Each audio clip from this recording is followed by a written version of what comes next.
Un billet de train dans la main, le numéro de voie qui s'affiche sur le tableau. Vous regardez votre sac, vous regardez autour de vous, et quelque chose change dans votre façon de marcher. Vous ne vous en rendez peut-être pas compte, mais votre corps, lui, sait.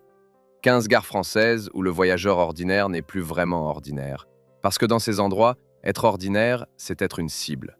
Des gares documentées par les rapports officiels du ministère de l'Intérieur, par les chiffres de la SNCF, par les témoignages des agents eux-mêmes. Et quand on arrivera à la numéro 1, vous comprendrez pourquoi des employés de cette gare ont déclaré qu'il s'y passait une agression toutes les 5 minutes. Pas la nuit, en pleine journée. Numéro 15. Gare de Calais-Ville. Calais est une ville de passage. Tout le monde y passe, personne ne s'y arrête. Des camionneurs qui descendent sur la 26, des touristes anglais qui embarquent sur le ferry, des gens qui cherchent à passer la Manche d'une façon ou d'une autre. Et dans cette gare de province, 40 000 habitants, une ville de taille modeste, les tensions de l'immigration de transit ont créé quelque chose d'unique en France. La gare de Calais-Ville est un bâtiment modeste, un peu défraîchi, avec ses quais à l'air libre et ses halls que le vent de la Manche traverse en hiver. Le trafic voyageur est limité, les TGV ne s'y arrêtent pas. Mais depuis des années, les abords de la gare sont devenus un point de convergence pour des populations en transit qui attendent, qui errent, qui cherchent leur prochaine étape vers l'Angleterre. Des groupes sous les marquises, des individus allongés sur les bancs. La nuit, des rixes éclatent pour des raisons que les voyageurs réguliers ne comprennent pas toujours. Annick, 61 ans, habite Boulogne-sur-Mer. Elle prend le train à Calais une fois par mois pour rejoindre sa sœur à Bruxelles. Elle dit qu'elle est arrivée en avance un soir de novembre pour prendre son train de 20h30. Elle dit qu'elle a attendu à l'intérieur du bâtiment, debout, sans s'asseoir, les yeux sur l'écran des départs. Elle ne voulait pas attirer l'attention. Elle avait son sac serré contre elle. Son train était annoncé, elle est montée directement. Mais elle dit que pendant cette heure d'attente, elle n'a pas sorti son téléphone une seule fois. Ce n'est pas de la panique, c'est de l'adaptation. Et c'est cette adaptation, la façon dont les voyageurs réguliers apprennent à se comporter différemment selon la gare, qui dit quelque chose de vrai sur l'état de ces lieux. Si Calais est une gare de transit sous tension, la prochaine est une gare de ville régionale qui illustre un phénomène différent, la violence ordinaire, celle qui s'est installée sans faire de bruit. Numéro 14. Gare de Rouen, rive droite. Rouen, la ville aux 100 clochers, la cathédrale que Monet a peinte des dizaines de fois. Et une ville qui, selon les données du SSMSI publiées en 2024 à 2025, affiche un taux de criminalité de 86,64 délits pour 1000 habitants, le 4e de France parmi les grandes villes, derrière Bordeaux, Grenoble et Lille. La gare de Rouen rive droite est le cœur ferroviaire de la Normandie. Chaque matin, des milliers de travailleurs y transitent pour rejoindre Paris. Chaque soir, ils rentrent. Et entre ces flux, pendant les heures creuses et surtout après 20 heures, la gare change de visage. Les rapports de police rouennais font état d'une concentration de violences physiques et de coups et blessures volontaires. Rouen dépasse. Rouen dépasse Orléans, Le Havre et Caen sur ces indicateurs spécifiques selon les données 2024. Marc, 55 ans, est contrôleur SNCF depuis 22 ans. Il travaille sur la ligne Rouen-Paris. Il dit que la gare, il la connaît mieux que son propre immeuble. Il dit que le problème n'est pas là où les gens croient. Ce n'est pas les grandes agressions spectaculaires. Celles-là, les caméras les enregistrent, les patrouilles interviennent. C'est les petites choses. Le type qui suit une femme entre le quai et le parking, l'individu qui attend sous l'escalier, la tension sourde, permanente, que les agents ressentent dans les épaules à partir de 19h. Il dit aussi une chose qui mérite d'être entendue. Il dit que les voyageurs qui ont peur dans la gare, ils le montrent. Et que montrer qu'on a peur, ça ne protège pas, ça fait exactement le contraire. Ce que Marc décrit à Rouen, on le retrouve dans presque toutes les gares de ce classement. La peur visible qui produit l'insécurité qu'elle cherche à éviter.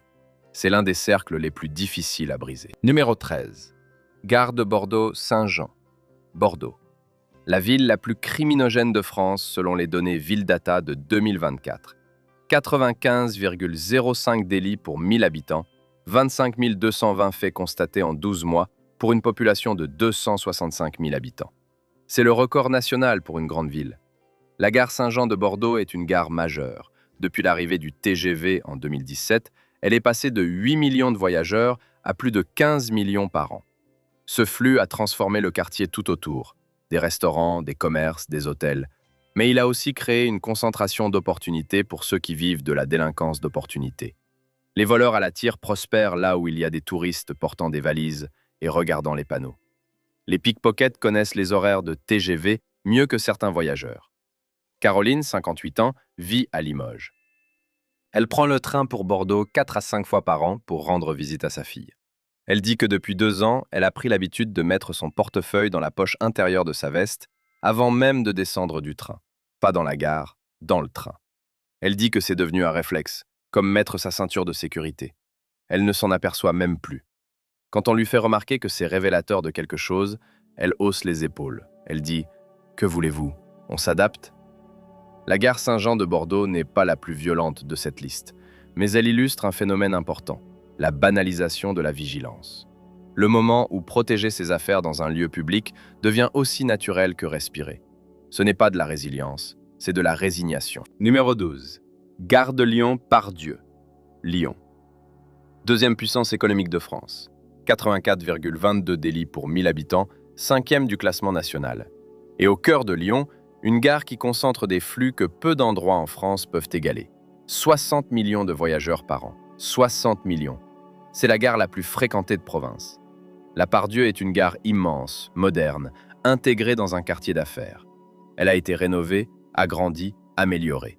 Et pourtant, ses abords, et particulièrement le quartier de la Guillotière à quelques centaines de mètres, constituent l'une des zones de tension les plus documentées de Lyon. Le quartier Guillotière, identifié par les données policières comme l'un des points chauds lyonnais, génère une partie du malaise que les voyageurs ressentent aux abords de la gare en soirée. Didier, 62 ans, vit à Grenoble. Il prend le train pour Lyon 3 à 4 fois par semaine pour ses activités de consultant. Il connaît la Part-Dieu comme sa poche. Il dit que la gare elle-même est assez bien sécurisée pendant les heures de pointe, que les problèmes commencent dès qu'on en sort, sur le parvis, en soirée, dans les rues adjacentes. Il a vu des bagarres, il a vu des transactions douteuses, il a vu des gens courir pour des raisons qu'il ne voulait pas comprendre. Il dit que la distance entre la gare et l'insécurité de son environnement, c'est moins d'1 minute à pied. Avez-vous déjà eu peur dans une gare française? Dites-le dans les commentaires, juste oui ou non. Pas le nom de la gare, pas l'histoire, juste la réponse. Je veux savoir combien parmi vous se reconnaissent dans ces situations. Numéro 11. Gare de Nice-Ville. Nice. La 5e ville de France. La Côte d'Azur. Les palmiers sur la promenade, les restaurants à 100 € le menu, les hôtels de luxe où les notes de bas de page coûtent plus cher que votre loyer. Et une gare principale qui illustre parfaitement le paradoxe de la richesse de façade sur fond de délinquance réelle. Le taux de criminalité de Nice est de 73,5 délits pour 1000 habitants. C'est moins que Paris ou Lyon, mais la nature de cette délinquance est particulière, concentrée sur les touristes, sur les voyageurs, sur les personnes qui arrivent avec des valises et des appareils photo. Les vols à la tire dans les transports et aux abords des gares sont spécifiquement documentés comme phénomène niçois par les rapports du ministère de l'Intérieur. Sylvie, 67 ans, retraitée de Clermont-Ferrand. Elle est venue passer une semaine sur la Côte d'Azur avec une amie. Elles arrivent à la gare de Nice-Ville avec leurs bagages. Sur le quai, l'amie de Sylvie se fait arracher son téléphone de la main pendant qu'elle consultait les horaires. L'homme part en courant. En moins de 3 secondes, elle n'a même pas vu son visage. Sylvie dit que la gendarmerie a pris sa déposition avec beaucoup de professionnalisme. Elle dit aussi qu'ils avaient l'air de faire ça plusieurs fois par jour, que le formulaire était pré-imprimé, les cases prêtes, l'habitude visible. Nice attire chaque année des millions de touristes. Pour certains d'entre eux, le souvenir le plus marquant de la gare, c'est le moment où quelque chose leur appartenant est parti dans une autre direction qu'eux. Si vous n'avez pas encore aimé cette vidéo et ne vous êtes pas abonné, c'est le bon moment. On a 10 gares encore à voir, et chacune des prochaines est pire que celle qu'on vient de voir. Numéro 10. Gare de Perpignan. Salvatore Dali a déclaré que la gare de Perpignan était le centre du monde. Il a dit ça en 1965. Les habitants de Perpignan d'aujourd'hui apprécieraient peut-être que le peintre surréaliste revisitât son jugement. Perpignan. 150 000 habitants. Taux de criminalité en hausse constante selon les bilans sécurité successifs du procureur de la République de Perpignan. Les plaintes pour infractions liées aux stupéfiants ont augmenté de 15% en un an entre 2023 et 2024, passant de 2701 à 3112 faits. Plus d'1 cambriolage par jour en ville, plus d'1 agression physique par jour. Et autour de la gare, un deal à ciel ouvert que les riverains décrivent dans des témoignages recueillis par la presse locale depuis des années. René, 70 ans, est ancien gendarme. Il a servi en Roussillon pendant toute sa carrière. Il est retraité à Perpignan depuis 12 ans. Il dit que la situation autour de la gare a changé en 10 ans d'une façon qu'il n'aurait pas imaginée. Que des zones qu'il connaissait comme animées et commerciales sont devenues des endroits qu'il évite. Il ne le dit pas comme un policier qui analyse, il le dit comme un habitant qui a vu son quartier changer. Il dit que ce qui le frappe le plus, ce n'est pas la violence spectaculaire, c'est que les gens font semblant de ne pas voir, que tout le monde a appris à ne pas regarder. Salvatore Dali voulait le centre du monde. Perpignan a obtenu quelque chose de différent. Numéro 9. Gare de Montpellier-Saint-Roch. Montpellier, 8e ville de France. Ville universitaire, dynamique, en croissance démographique depuis 20 ans. Ville qui attire des jeunes, des entreprises, des investisseurs, et une gare principale dont l'environnement immédiat donne une image très différente de l'image de marque de la métropole languedocienne. La gare Saint-Roch est en centre-ville. Elle est correctement fréquentée, bien desservie. Mais les quartiers qui lui sont adjacents, notamment vers le nord de la ville, en direction de la Paillade, l'un des quartiers prioritaires de la politique de la ville, créent une tension de proximité. Les données de la zone d'emploi montpelliéraine indiquent un taux de chômage et une pauvreté dans certains quartiers qui alimentent une délinquance de subsistance autour des zones commerciales et des transports. Patricia, 63 ans, institutrice à la retraite. Elle habite Sète et vient à Montpellier pour ses consultations médicales à l'hôpital universitaire. Elle prend le train, arrive à la gare Saint-Roch, prend un bus ou un tram. Elle dit que la gare en elle-même, elle l'accepte. Ce qui la pose problème, c'est le trajet depuis la gare jusqu'à l'hôpital. Il y a des rues, il y a des individus, il y a des situations qu'elle a appris à repérer. Elle dit qu'elle ne sort son téléphone qu'une fois assise dans le tram, pas avant. Elle dit aussi qu'elle se réserve toujours un trajet de retour avant 19h, par précaution. Ce « par précaution » revient dans la bouche de tous les voyageurs de ce classement. Il a l'air anodini, il ne l'est pas. Il dit que le voyage ordinaire est devenu un exercice de gestion du risque. Numéro 8. Gare de Strasbourg-Ville. Strasbourg, capitale européenne, siège du Parlement européen, de la Cour européenne des droits de l'homme, du Conseil de l'Europe. Une ville bilingue, ouverte, à la charnière de deux cultures. Et une gare principale qui cristallise des tensions que la carte postale alsacienne ne montre pas. La gare de Strasbourg est magnifique. Son hall en verre et acier inauguré en 2007 par l'architecte Jean-Marie Dutilleul est une réussite architecturale. Derrière ce hall, la ville et ses contrastes. Strasbourg a un taux de criminalité qui la place dans les 10 premières des métropoles françaises sur certains indicateurs. Sa position frontière crée une circulation de flux, marchandises légales et illégales, personnes en transit, qui alimente une délinquance d'opportunités particulières. Hans, 65 ans, entrepreneur de l'autre côté du Rhin, à Kehl. Il traverse la frontière régulièrement, prend son train à Strasbourg. Il dit qu'il connaît les deux côtés. Il dit qu'à Kehl, la gare est propre, silencieuse, sans personne qui rôde. Que de l'autre côté du pont, à Strasbourg, c'est différent. Il ne le dit pas méchamment, il le dit comme un fait géographique. Que quelque chose change quand on franchit le pont sur le Rhin, dans un sens différent de ce qu'on attendrait. Ce que Hans décrit, c'est une réalité qui dépasse Strasbourg. Les gares en tension ne le sont pas par accident. Elles le sont parce qu'elles concentrent les problèmes de leur environnement. Elles les aspirent et les amplifient. Numéro 7. Gare de Grenoble. Grenoble. 93,90 délits pour 1000 habitants en 2024, deuxième ville la plus criminogène de France selon les données Ville-Data. 48 fusillades documentées en 2024, un attentat à la grenade dans un bar du quartier Villeneuve en février 2025. 15 blessés, 6 dans un état grave. Ce n'est pas une abstraction. C'est la réalité d'une ville où la gare principale fonctionne sous haute tension. Les quartiers proches de la gare de Grenoble figurent régulièrement dans les rapports des services de police comme zone d'intervention fréquente. Les abords de la place de la gare en soirée concentrent des populations fragilisées, des trafics de diverses natures et une atmosphère que les voyageurs de passage ressentent physiquement. Michel, 59 ans. Il accompagne sa mère âgée qui doit prendre un train pour Lyon. Elle ne peut pas voyager seule. Il gare sa voiture, l'aide à entrer dans la gare. Il dit qu'il a regardé autour de lui, que ce qu'il a vu ne lui a pas plu. Il dit qu'il a attendu que le train parte avant de repartir, qu'il ne voulait pas laisser sa mère seule, même dans le hall. Il dit que ce n'est pas de la paranoïa. Il vit à Grenoble, il connaît la réalité de sa ville. Il dit que ce qui l'a choqué, ce n'est pas un incident particulier. C'est que rien ne choquait personne d'autre. Que tout le monde avait l'air normal dans une situation qui ne l'était pas. l'habituation, la normalisation du dysfonctionnement. C'est peut-être le symptôme le plus grave de tout ce classement. Numéro 6. Gare de l'île Flandre. Nous voilà à mi-parcours. 6 gares derrière nous, 6 devant. Et je veux vous rappeler ce que j'ai annoncé au début. La gare numéro 1 de ce classement est un endroit où des employés ont décrit une agression toutes les 5 minutes. Pas la nuit, en pleine journée. On y arrive. Encore 6 étapes. Lille, 88,51 délits pour 1000 habitants. 3e de France selon Ville Data 2024, première selon valeurs actuelles sur certains critères. Une ville jeune, dynamique, frontalière. Et une gare centrale, l'île Flandre, qui absorbe une partie du poids de cette criminalité structurelle. La gare de l'île Flandre est une gare historique, construite en 1848, avec sa façade néoclassique directement inspirée de l'hôtel de ville de Compiègne. C'est une belle gare. Elle dessert Bruxelles, Paris, Amsterdam. Et ses abords, en soirée, concentrent une insécurité bien documentée.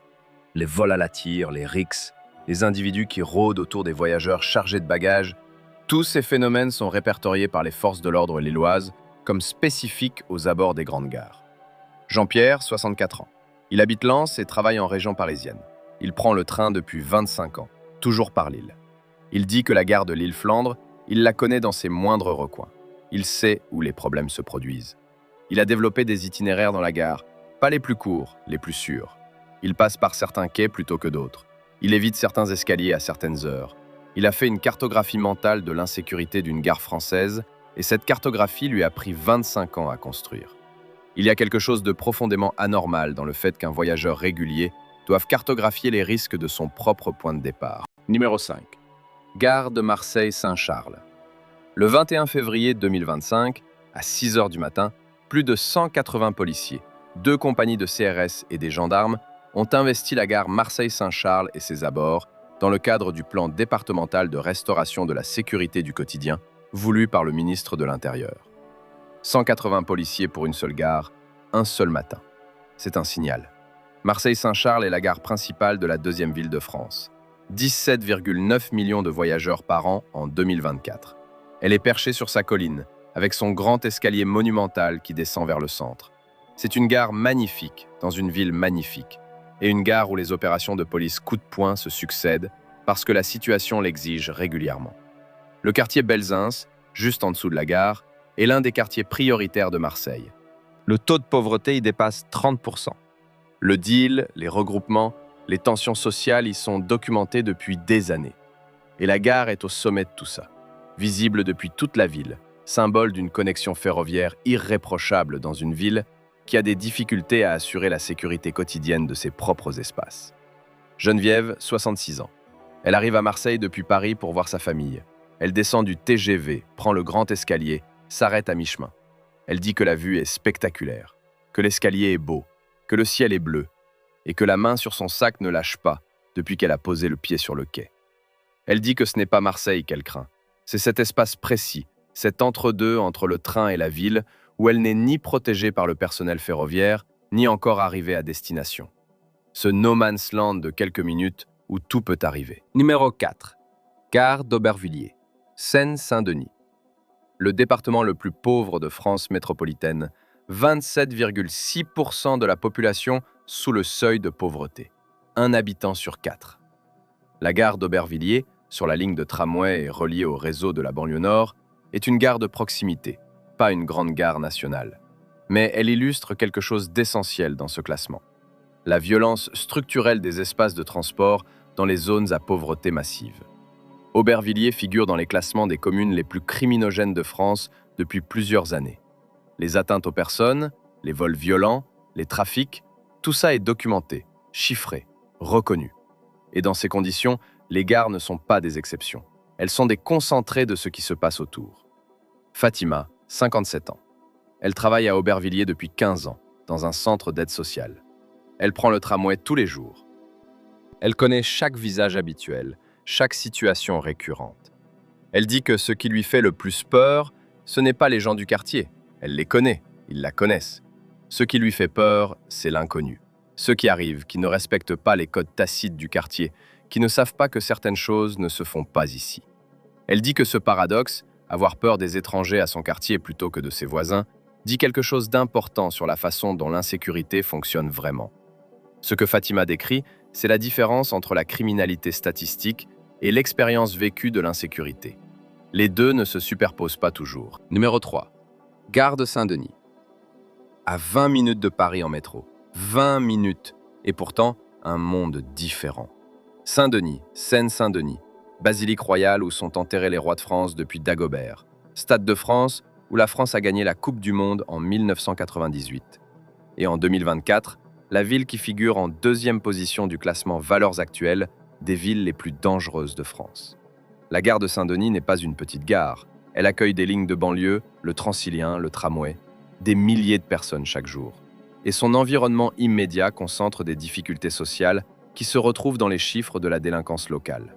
33 657 atteintes volontaires à l'intégrité physique enregistrées dans le département Seine-Saint-Denis en 2024. Les violences sexuelles en hausse de 12%. Les violences conjugales de 4%. Robert, 72 ans. Il est retraité de l'Éducation nationale. Il a enseigné pendant 30 ans dans les collèges de Seine-Saint-Denis. Il connaît ce territoire depuis des décennies. Il dit qu'il n'a pas peur du quartier en lui-même. Il a trop d'histoires humaines dans ce territoire pour avoir peur en bloc. Mais il dit que la gare de Saint-Denis le soir, il évite. Pas parce qu'il est couard, parce qu'il est rationnel. Il dit que le rapport entre la présence de personnes en difficulté, les trafics visibles et les interventions de police régulières crée une atmosphère dans laquelle un homme de 72 ans n'a pas sa place à 22 heures. Il dit aussi que ceux qui n'ont pas d'autre choix que d'être là à cette heure-là, les travailleurs, les femmes de ménage qui rentrent, les livreurs, méritent mieux. Et que cette vidéo ne parle pas des touristes qui font des mauvais choix. Elle parle des gens qui n'en ont pas. Numéro 1. Gare du Nord. Voici les chiffres. Plus de 3000 incidents enregistrés par la SNCF en un an dans cette seule gare. La gare du Nord concentre 20% des signalements d'incidents dans l'ensemble des gares parisiennes. En 2024, les agressions violentes dans les transports parisiens ont augmenté de 12%. Et le 25 avril 2025, un homme a été poignardé à l'arme blanche devant l'entrée principale de la gare du Nord, pour avoir refusé de donner une cigarette. Une cigarette. La gare du Nord est la plus grande gare d'Europe par le trafic de voyageurs. 280 millions de voyageurs par an. Elle relie Paris à Londres, à Bruxelles, à Amsterdam via l'Eurostar et le Thalys. C'est le symbole de la France connectée au monde. Et c'est aussi, selon les données officielles et les témoignages des employés eux-mêmes, l'endroit le plus effrayant de ce classement.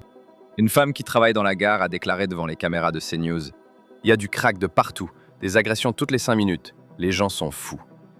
Ce n'est pas une militante anti-immigration, c'est une employée qui décrit son lieu de travail. Les interventions des forces de l'ordre aux abords de la gare du Nord ont augmenté de 15% en 2 ans.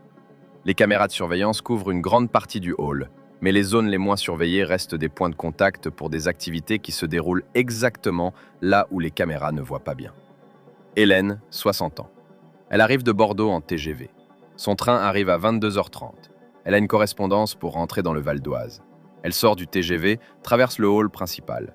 Elle dit qu'elle a senti quelque chose changer dans l'air à partir du moment où elle a franchi la porte des quais. Que le niveau sonore, les groupes, les individus qui approchent pour demander quelque chose, tout ça lui a envoyé un signal qu'elle a écouté immédiatement. Elle a serré son billet. Oui, son billet de train. Elle avait imprimé un billet papier exprès, parce qu'elle ne voulait pas sortir son téléphone. Elle a traversé le hall le plus vite possible. Elle a pris son RER. Elle est rentrée. Elle dit que la prochaine fois, elle essaiera de changer son heure d'arrivée. Que 22h30 à la gare du Nord, ça ne lui convient plus. Ce billet de train au début de cette vidéo, vous l'avez dans la main. Le numéro de voie s'affiche. Vous regardez autour de vous. Dans la plupart des gares françaises, ce moment est anodin. Un peu d'agitation, le bruit des annonces, des valises qui roulent sur le carrelage. Dans certaines gares de cette liste, ce moment est différent.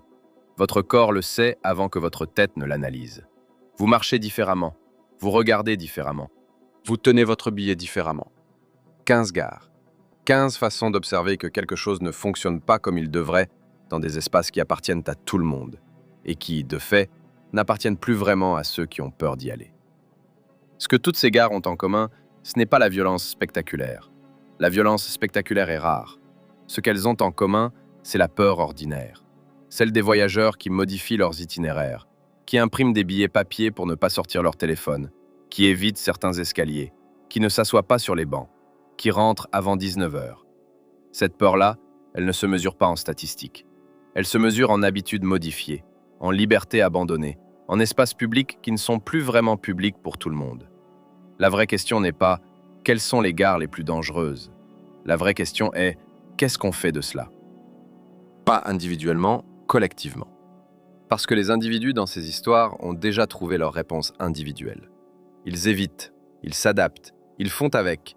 Et peut-être que cette adaptation collective est précisément ce qu'il faudrait cesser d'accepter comme normal. Écrivez dans les commentaires le nom de la gare française dans laquelle vous vous êtes senti le moins à l'aise. Pas forcément en danger, juste mal à l'aise. Ces expériences valent la peine d'être partagées. Abonnez-vous à cette chaîne si vous voulez qu'on continue à parler des réalités françaises sans les édulcorer. Et si cette vidéo vous a donné de la matière à réflexion, un like aide l'algorithme à la montrer à ceux qui se posent les mêmes questions.